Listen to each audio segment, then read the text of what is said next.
sound design. Should you do it? If you want to have a unique identity and fill your library with awesome sounds and stand out amongst your peers, then you are going to have to learn the wonderful world of sound design. Fortunately, this is one of my favorite topics, and I'm going to share with you 10 techniques that if you apply them to your project, you are guaranteed to level up your music. Hello, my name's Becky Safe. Welcome back to my YouTube channel. I recently looked at the statistics and realized that 73% of you that watch my videos have not yet subscribed. So if you are loving the content and you'd like to see more videos in Ableton, sound design, and ways to help you grow and develop as an artist, then hit the subscribe button and join the channel. What are you doing? Hit it! Press it! You don't have to be a sound design wizard to master the techniques that I'm going to share with you in this video. But if you use them in your project, you will increase interest, make it more creative, and have a unique identity. So let's get into it. Number 1, destructive EQ and distortion. Here we have a simple 808 bass sample. Now what you might do is stick an EQ and some distortion onto this 808, and then that's it. You've processed your bass.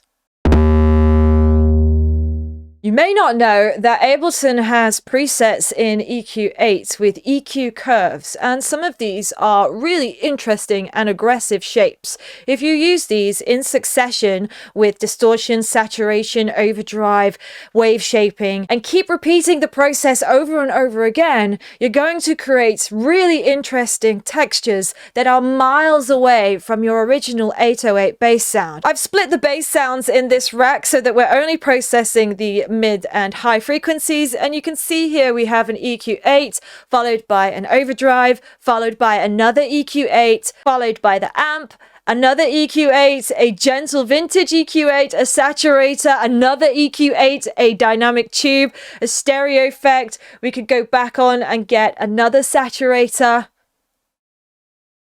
Turn this on to the wave shaper.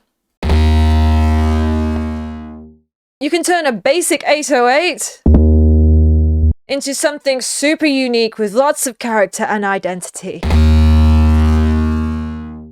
Number 2, subtle synth variations. In the project is some MIDI with an instrument in an instrument rack. If I double click on the track, we can see what's actually happening.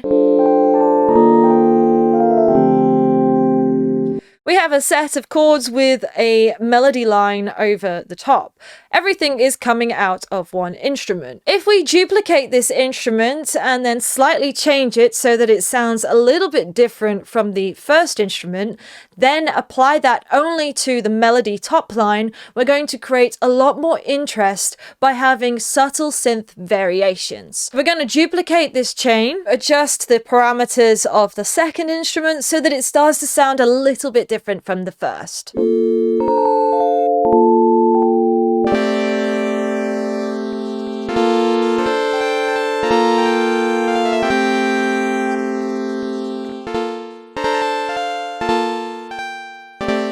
Okay, so the second instrument now sounds different to the first.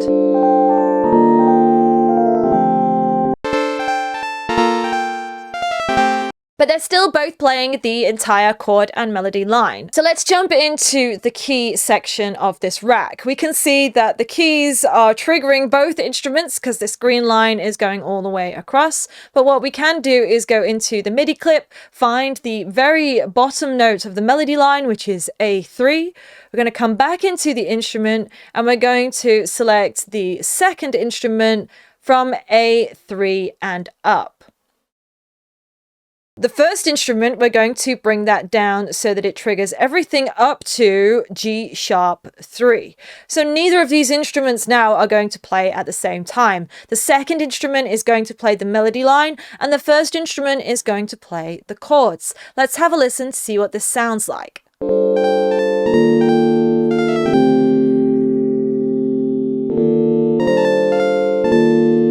You could also add some processing to the melody top line to make it stand out a little bit more. We have an EQ8, a reverb, a redux, and a frequency shifter. So if I add them to the second chain, now we can hear that the top line is a little bit more euphoric and spacious in the stereo image.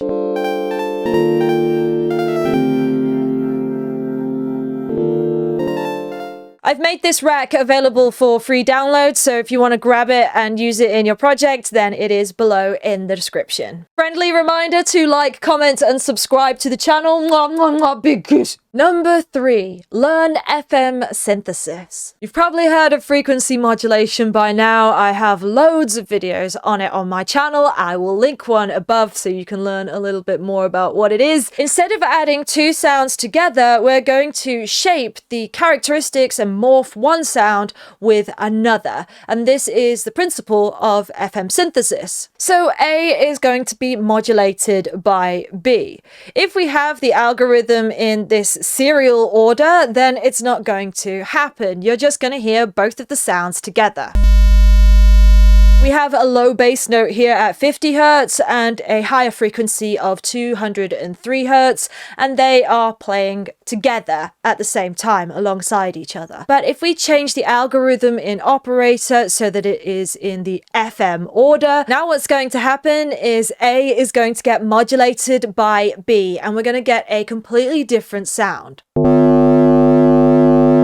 Because A is being modulated by B, we could even change the envelope on operator so that it comes in a little bit more slowly, and we can change the wave to, say, a square 16. As we've added a lot to this sound, we could then subtract it by using an auto filter.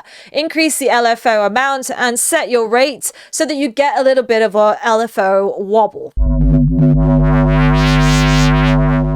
Number 4, layer for interest. Say you've got one bass line. It is the same synth, it's running throughout the entire project, and it starts to get a little bit boring and samey. You could add more interest, especially in the mid and upper frequencies, by creating bass layers, opening and closing them using filters. In this instrument rack, I have my main bass sound, which is the top one, and then I have two others, which are layers. This is the main bass.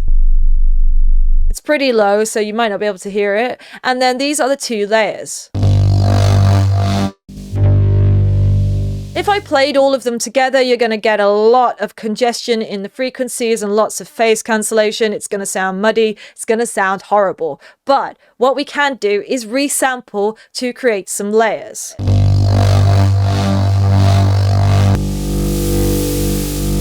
Now we have the two resampled layers. I'm going to turn them off in the instrument rack so that we just have our original bass in there. Stick a high pass on both of the resampled layers, and now we're going to chop out various sections so that we have the two layers running over the top of our original bass layer. Then add an auto filter and automate opening and closing on your layers.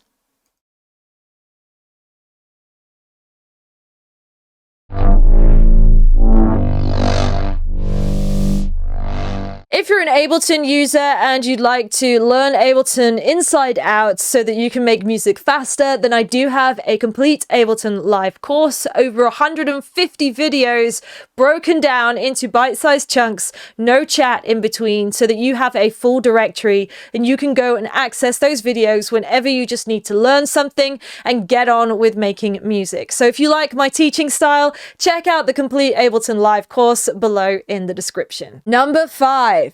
Use a sampler. Ableton's Sampler has a slicing algorithm, so if you drag and drop a sample into it and then go on to slicing, you can see that it's now chopped it into transients. You can change the transients here to beats and divisions 1/4. You could go even smaller, and what happens is it takes each slice and puts it on a key on the keyboard.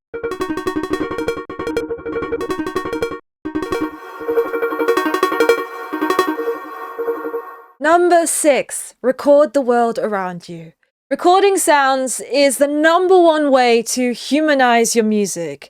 The world around us is made up of organic textures that if you add them into your project, you're going to inject life into it. Granulator 2 is a Max for Live device. If you take a sample, so here I have some glass in a fire pit that was outside, I stepped on the glass, recorded the sound, and now if I drag and drop that into Granulator 2, what happens is it splits it into grains. So you take this original found sound, and we have a granularized version. If you move the file position and increase the spray, maybe you want to reduce the grain size, you start to get a lot more kind of broken up textures.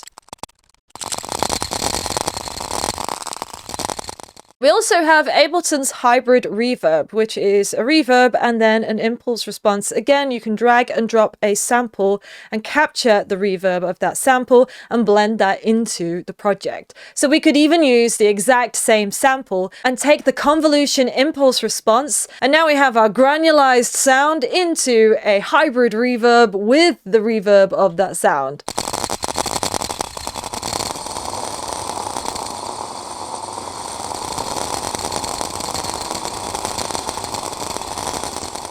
If you're looking for more quick tips and techniques, please check out my social media. I post reels on TikTok and on Instagram, and they are linked below. So check them out and give me a follow.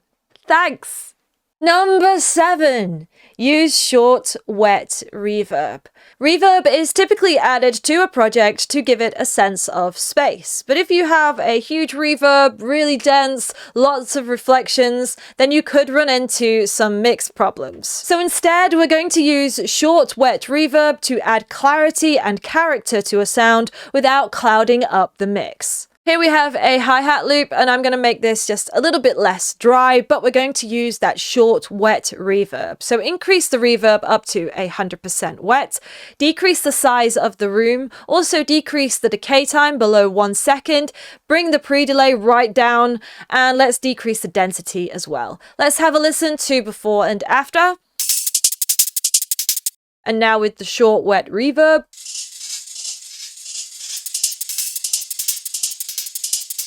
For this particular sound, I brought the dry wet down to about 70%. But you can hear there with that short wet reverb that we're not creating huge reflections in the space, and we're avoiding those potential issues that could come from drowning your project in huge amounts of reverb. Number 8, pitch shift sounds. You could automate pitch on bass, on breaks, on anything really, and you instantly have a much more creative sound. Here we have some Amen breaks. Go into the breaks and we go to the clip envelopes and we go to transposition. Now if we add a breakpoint and increase the pitch on the end of the break, we now get this.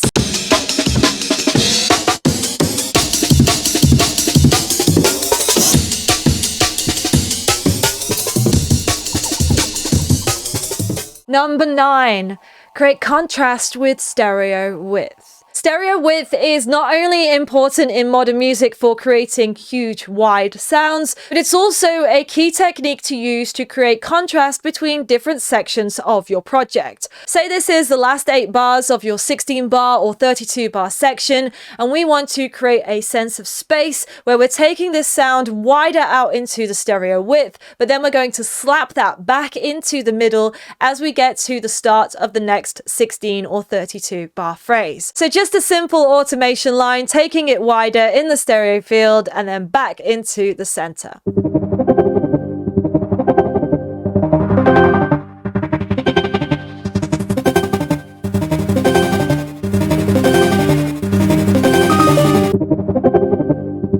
And that jump back to bar 1 is creating that contrast in the picture. Subtle, but very effective. Number 10, time-based resampling. Things like grain delay and phaser are great for introducing extra chordal textures. So if you're using synths or keys, try adding phaser, flanger, grain delay, we have overtones here, and then resample the sounds so that you could add those textures on top of your keys.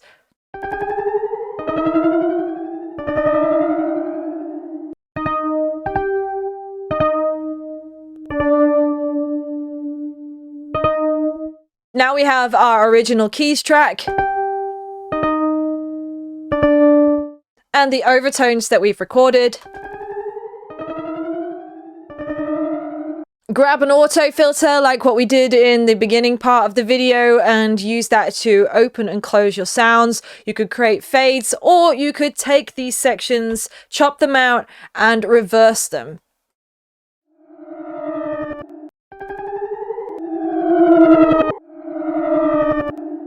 Remember to like, comment, and subscribe to the channel if you'd like to see more content from me. Join the Discord for recommendations on plugins, and also if you want to collaborate with the community, there's loads of producers in the Discord that you can network with. All the links to everything that I've mentioned in this video are below. My name's Becky Safe, and I will see you for another video. Bye!